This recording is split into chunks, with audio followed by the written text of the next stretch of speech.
Check-up no rádio, hoje recebendo o médico geriatra, Dr. Belísio Neto. Dr. Belísio, seja bem-vindo aqui ao nosso Panorama 95, bom dia. Bom dia, Marcos, bom dia, Geraldinho, bom dia a toda a faixa da audiência. Satisfação mais uma vez poder participar aqui do programa, tentando levar uma mensagem de saúde e tirando algumas dúvidas. O nosso tema de hoje, inchaço nas pernas dos idosos. Claro que a primeira pergunta que a gente faz é justamente essa: ter inchaço nas pernas é normal? Não, normal e esperado são duas coisas diferentes, né? Eu sempre digo isso. O que é normal é uma coisa que não dá preocupação. E o que é comum, né? Esperado, é o que acontece com grande frequência. O inchaço nas pernas, Marcos, ele é um sinal que está presente em diversas condições de doença. Em diversas doenças, elas cursam uma fase ou outra com inchaço nas pernas. Pra você ter ideia, 80% das doenças, elas passam, elas cursam com inchaço nas pernas. Logicamente que existem doenças que causam mais inchaço nas pernas. Então eu diria a você que, em virtude do envelhecimento, a gente tem uma predisposição maior aos idosos ter pernas inchadas.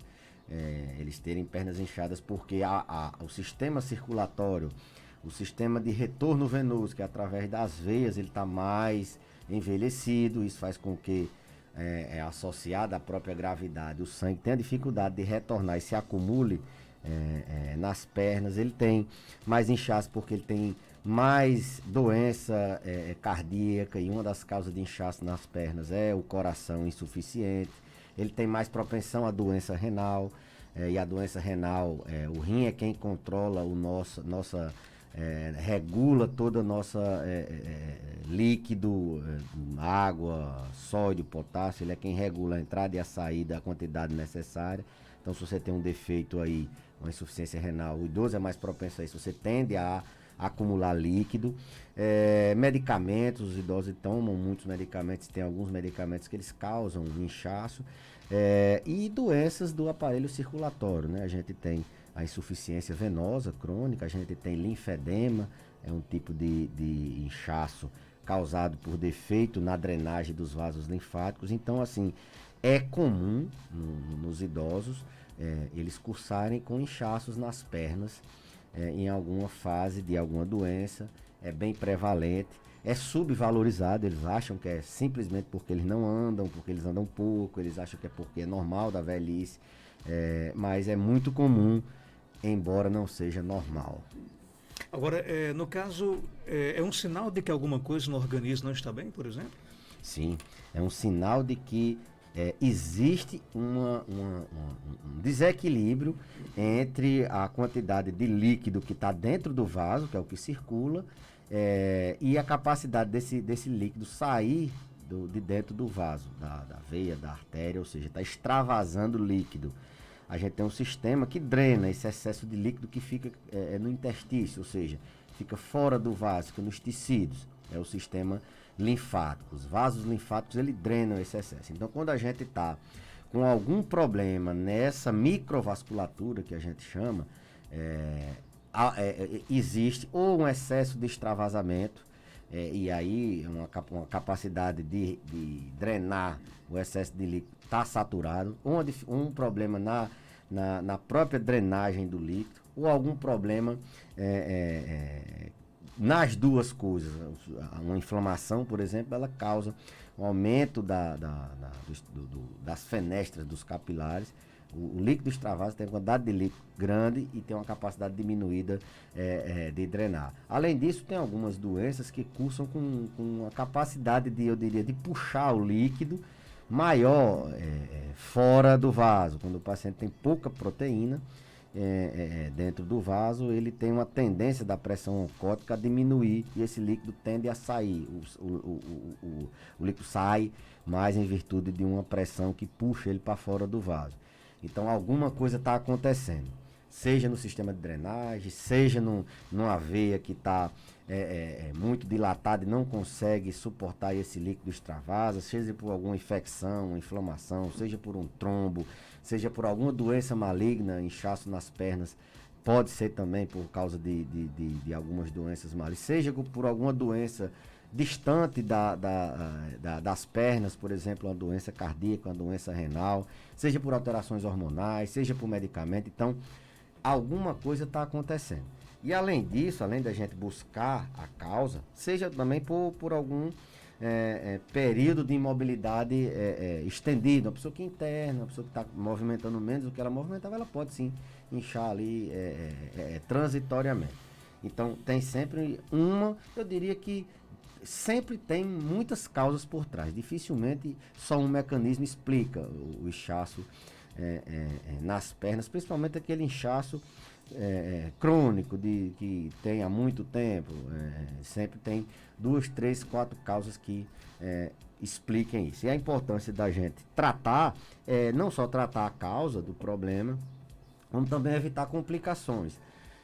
O paciente idoso que tem as pernas inchadas, ele tem uma limitação para andar maior. Então, se já é um paciente com limitações, ele tende a ficar mais limitado. Ele tem um risco maior de ter trombose nas pernas, de formar um trombo e ele fazer uma trombose venosa profunda. Ele tem mais risco de infecções, a circulação está prejudicada e ele faz trombofebrite, ele faz erisipela, ele faz celulite, e essas infecções podem cursar com úlceras que demoram muito a tratar em virtude desse problema circulatório. Então, o paciente não só subvaloriza, e isso é um problema porque tem complicações.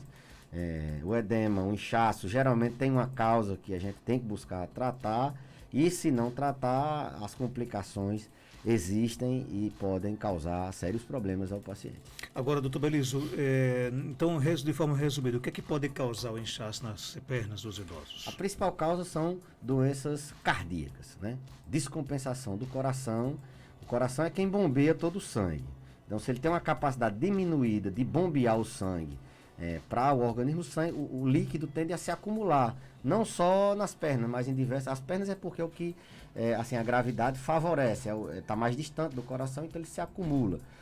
Então, insuficiência cardíaca é muito comum dar inchaço nas pernas. Geralmente tem associado hipertensão, o paciente cansa com facilidade. Então, o inchaço nas pernas pode ser por doença cardíaca.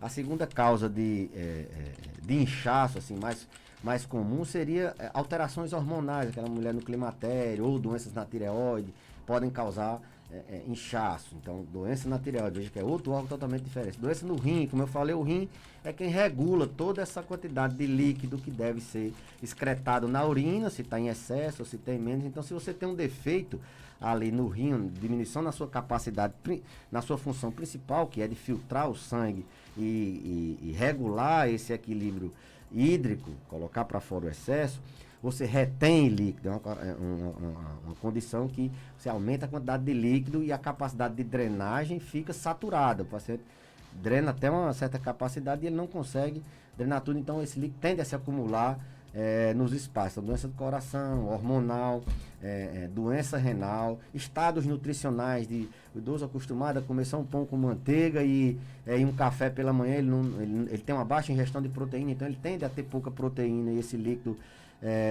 a proteína é quem mantém a pressão dentro do vaso, ela quem deixa o líquido dentro do vaso. Se ele tem pouca proteína, esse líquido tende a sair, se extravasar. E as doenças da própria circulação, né, que a gente falou aqui, tanto na insuficiência vascular, que é um defeito, são as varizes, ela pode ser periférica, insuficiência venosa periférica, como ser profunda, que são as mais comuns. Então, defeito nas veias, né, o pessoal chama muito de veia quebrada, de problema circulatório. Defeito nas veias dá muito inchaço, dificuldade para retornar o sangue, porque às vezes estão com algum defeito. Defeito no sistema linfático, que é outro sistema de drenagem do líquido do intestício, também dá muito inchaço. Então, essas são as principais. Você viu que tem causas locais, né? Além das causas inflamatórias, uma tosse, aí é um edema mais, um inchaço mais de um lado só, onde teve aquela pancada, onde ele tosseu, onde está inflamado. Uma infecção ali, uma erisipela, uma trombose, são causas de inchaços mais localizados e mais agudos que acontecem nos últimos dias. A gente está falando de inchaço bilateral, nas duas pernas, assim, de maneira geral. O que fazer então para diminuir esse inchaço? Bom, tratar a causa base é uma das medidas que mais tem eficácia. Lógico, você tem um problema no coração, se você trata esse problema no coração, você tende a diminuir esse acúmulo de líquido, porque o coração volta a funcionar minimamente normal. Se você trata esse problema de líquido por disfunção no rim, vai voltar ao normal. Se você trata esse problema local nas veias, você tende a melhorar. Eu vou, em especial, assim, falar um pouquinho do que se faz na insuficiência venosa, no linfedema, que assim, talvez o que a gente pode orientar melhor pelo rádio. Não tenho como orientar um tratamento de insuficiência cardíaca, de insuficiência renal, de uma deficiência hormonal. Mas aquelas pessoas que têm aquele inchaço em virtude de defeitos na circulação, leia-se insuficiência venosa, leia-se defeitos na drenagem linfática, essas pessoas elas podem, em casa mesmo, tentar aumentar a quantidade de vezes que ela se exercita ou movimenta os músculos ali das pernas. Quem faz esse sangue bombear de volta para o coração, Marcos, são os músculos das pernas. Então, a gente não tem outra bomba lá nas pernas que manda o sangue de volta. Essa bomba é o sistema músculo-esquelético. Então, à medida que a gente contrai os músculos, o sangue vai voltando para o coração. Então, as pessoas tendem a ficar muito tempo paradas. O ideal é que elas mexam os pés, mexam os dedos, se possível, dar uma caminhada. Então, a atividade física é uma forma de você melhorar esse inchaço, evitar muito tempo parado sem movimentar as pernas. Usar meia de compressão se for assim indicada. Então tem aquelas meias de prevenção, pessoas que têm muito tempo parada, ela pode utilizar uma meia de baixa compressão. Lógico que se tem alguma doença e o médico faz uma compressão maior, isso é muito diferente de você fazer uma prevenção. Então evitar muito tempo parado, estar sempre movimentando os pés. Quem tem a doença, é importante que ela, várias vezes ao dia, ela se deite e levanta as pernas acima do nível do coração, que é para esse sangue retornar. Bota um travesseiro, passa ali 20 minutos e esse sangue retorna. Fundamental procurar assistência médica. Como eu disse, isso às vezes é um problema estético que as pessoas idosas não estão muito preocupadas com isso, mas além disso, é um problema que vai diminuir limitação, o paciente não quer fazer atividade física porque as pernas pesam, ele tem sintomas, ele sente dor nas pernas, uma dor cansada, ele tem formigamento, ele tem queimação, ele tem risco de fazer trombose nas pernas. A gente está vendo aí no Covid muita trombose, não só nas pernas, mas em vários lugares do organismo, trombose em veias, né? Ele tem risco de fazer erisipela, e uma erisipela no idoso é sempre muito grave. As consequências de úlceras que demoram muito a cicatrizar. Então, o que fazer é isso, é movimentar. Se for insuficiência venosa ou linfedema, movimentar a bomba músculo-esquelética, dar massagem, usar meia, elevar as pernas várias vezes ao dia e procurar assistência médica. O ouvinte pergunta: o meu avô tem problemas de pressão e as pernas inchadas também. Ele toma muito remédio, pode ser por isso? Olha, tem uma classe de remédio chamada de bloqueador de canal de cálcio. Dentre eles, a gente tem alguns que causam inchaço, né, nas pernas. Como efeito adverso, ele atrapalha essa drenagem do líquido que está no tecido, no intestício. Amlodipino, nifedipino são os mais comumente causadores de inchaço nas pernas. Então, dois tipos específicos de remédio que podem causar inchaços, medicamentos para pressão. E mesmo que a pessoa esteja tomando, não deve parar. Porque esse inchaço é um inchaço benigno, né? É um inchaço que você, num retorno para o médico, ele pode ajustar ali a medicação e isso regredir, ele trocar por outro, ou se for um inchaço leve, que a gente veja que não está dando problema, a gente substitui o medicamento.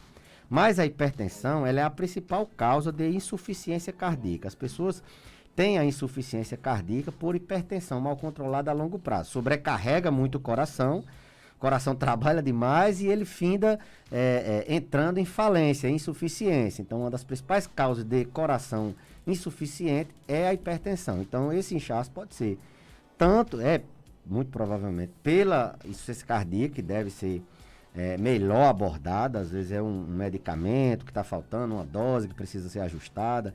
Às vezes o paciente não está aderindo bem à dieta, com pouco sal, não está fazendo alguma atividade que possa ajudar no tratamento da insuficiência cardíaca. Então, muito provavelmente, essa insuficiência cardíaca ela vai reter líquido nas pernas. Então, para o ouvinte, pode ser sim da medicação. Se ele toma lodipino ou nifedipino, ele pode sim causar um inchaçozinho leve e benigno, não é para parar a medicação. Mas pode ser em consequência de uma sobrecarga no coração, causando insuficiência cardíaca. São as duas assim, hipóteses que a gente pode levantar com essas informações. Tem mais pergunta aqui chegando, vamos ouvir. Bom dia, Marcos Jantas. Bom dia, doutor Belísio. Gostaria de mostrar essa foto aí dos pés do meu avô. Queria saber, doutor Belísio, o que ele diria dessa imagem que ele está vendo. Já está saindo há alguns tempos essas bolhas nos pés dele e não tem melhora. Ele conta que o avô dele tem 90 anos de idade. Olha, aqui pela foto tem umas lesões bolhosas, tem sinais de estase venosa, ou seja, o sangue não está circulando bem. E eu acredito que algumas dessas bolhas elas já romperam e formaram algumas feridas, entendeu? Então, aqui provavelmente são 4, 5, 6 fatores que estão causando tudo isso aí. Primeiro, a limitação. Eu estou vendo que aqui ele, pela própria ferimento no pé, ele não tem como andar normalmente. Então, diminui aquela bomba músculo-esquelética. Limitação, restrição ao leite. Depois ele está com alguma infecção aí que está causando essas bolhas, esses ferimentos aí. Não sei como é que está o estado nutricional. Às vezes, pouca ingestão de proteína pode estar causando, facilitando, no caso, esse inchaço aí. Eu não sei como é que é a parte renal, a parte cardíaca também pode estar. Nesses pacientes, paciente idoso, ele tem mais suscetível à doença renal, doença no coração, a ingestão baixa de proteína, a problemas na circulação. Então, para o ouvinte, aí tem um acumulado de fatores que estão causando esse inchaço, e inclusive já está com complicações, né? Ele já está fazendo ferimentos nessa perna inchada. É dos dois lados.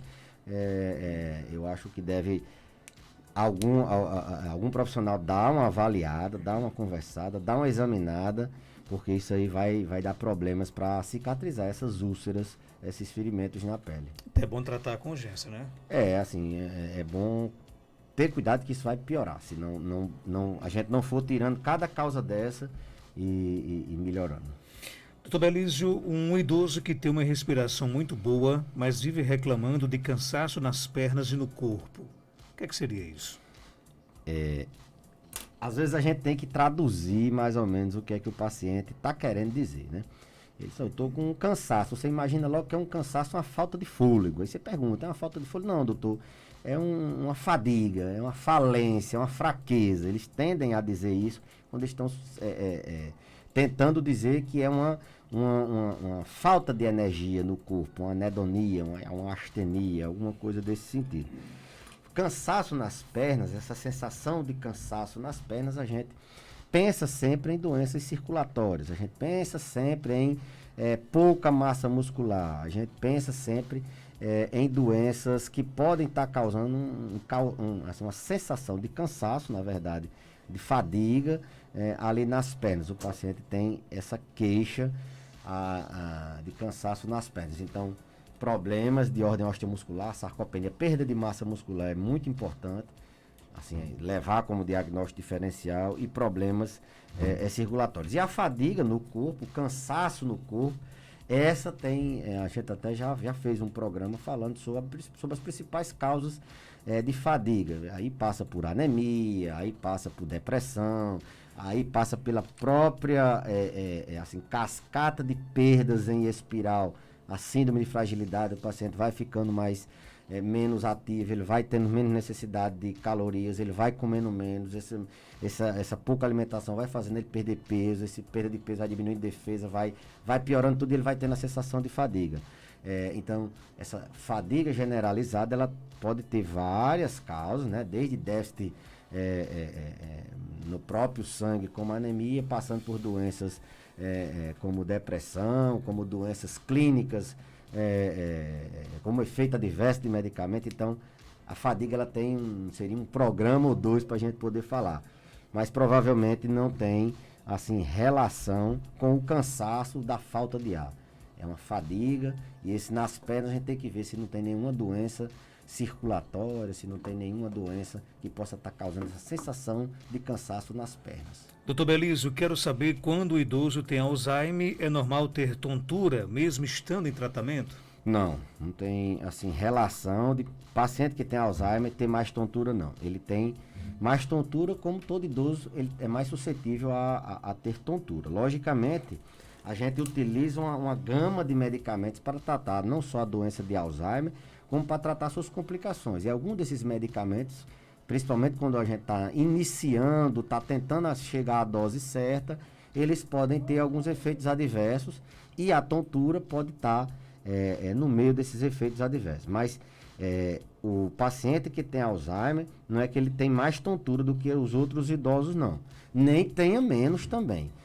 Ele vai ter tontura como todo idoso. Na verdade, o paciente que tem demência de Alzheimer, ele tem as mesmas doenças que todo idoso tem. Isso, inclusive, a gente alerta sempre, olha, é uma doença neurológica, mas que o paciente continua tendo a hipertensão, a diabetes, a dor que ele não sabe dizer. Então, o paciente que tem Alzheimer, ele continua tendo as outras doenças. A gente vê o paciente, não vê só a doença neurológica em si. Então, ele tem tontura normal, como qualquer outro, normal não, comum, como qualquer outro idoso, e deve ser investigado e tratado. Não é por causa do Alzheimer que ele vai ter mais tontura, não. Meu pai tem 72 anos, fez o PCR, deu 0,78, mas ele urina várias vezes à noite e o PCA deu 0,78. Está normal? PSA, né? PSA, aliás. Só o PSA a gente não consegue dizer se tem alguma coisa. O ideal, como a gente sempre fala, tem que ser o exame de toque e o PSA. Agora, nessa faixa etária aí, de 78 anos, um PSA desse, é pouco provável que ele tenha algum problema de origem neoplásica, câncer de próstata, e mesmo que ele venha a desenvolver, se ele começar nessa faixa etária aí, não vai dar problemas logo. O câncer de próstata, ele demora muitos anos para dar problema, por isso que a gente preconiza o rastreio em homens com 45, 50 anos, porque é aí que a gente vai ter, aí sim vai dar tempo dele morrer com o câncer de próstata e suas complicações. Mas com 78 anos esse exame está normal,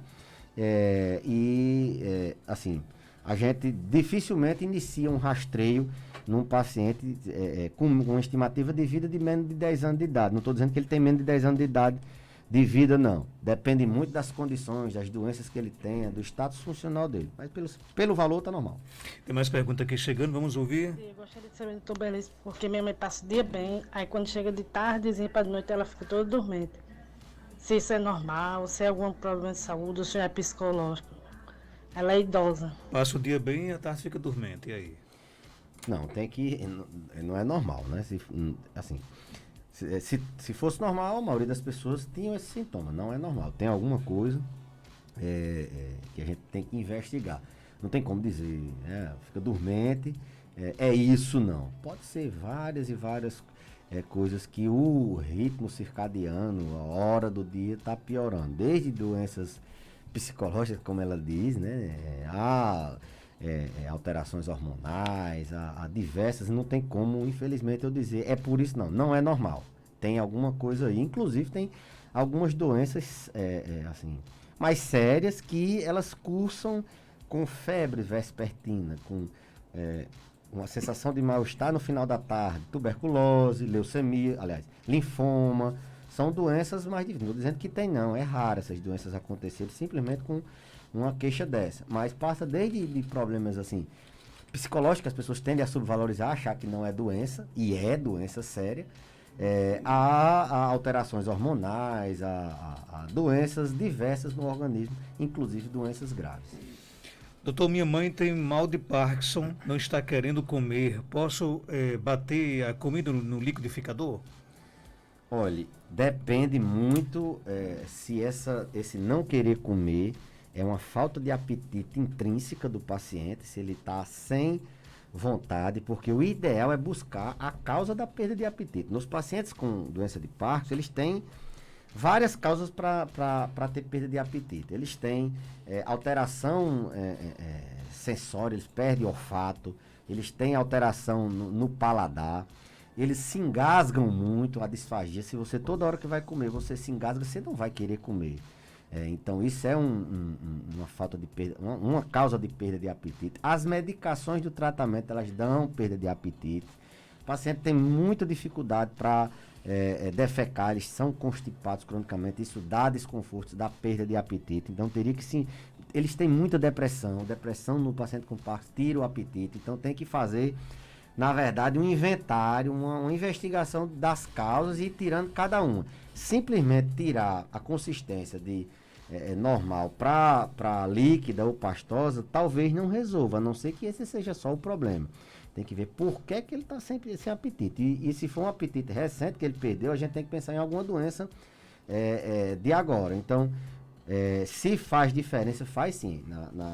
Na capacidade nutricional, o paciente tende a desnutrir se ficar só com papinha, com caldinho, com inho. Aquilo que eu sempre digo aqui, tem que investigar a causa e o paciente precisa, pelo contrário, esses pacientes eles têm uma necessidade de nutrientes até às vezes maior. Eles são pacientes que consomem muito nutrientes, são hipercatabólicos. Então por que ele não está querendo se alimentar? Será que ele está doente de alguma coisa agora, de uma gripe, de algum desconforto, de alguma dor? Será que ele está se engasgando? Será que ele não está querendo comer porque está depressivo e um dos sintomas de depressão? Será que é porque ele não sente mais sabor, mais olfato? O que pode estar acontecendo? Dado isso, a gente tenta intervir. Mas vale lembrar que o paciente que tem muito Parkinson, ele se engasga muito, principalmente com os líquidos na progressão da doença. A disfagia é uma das principais causas deles não quererem se alimentar, porque toda vida que vai comer se engasga, então a tendência é eles não quererem se alimentar mais. Doutor Belísio, obrigado por sua participação. Até terça-feira, se Deus quiser. Até terça-feira e saudações. Vamos melhorar, né? O time está precisando dar uma reagida, né? Tá melhorando. Vamos devagarzinho. Dá um crédito de confiança do Menec Torrente. Contratamos um lateral bom aí, perdemos um e ganhamos outro. Tá ok.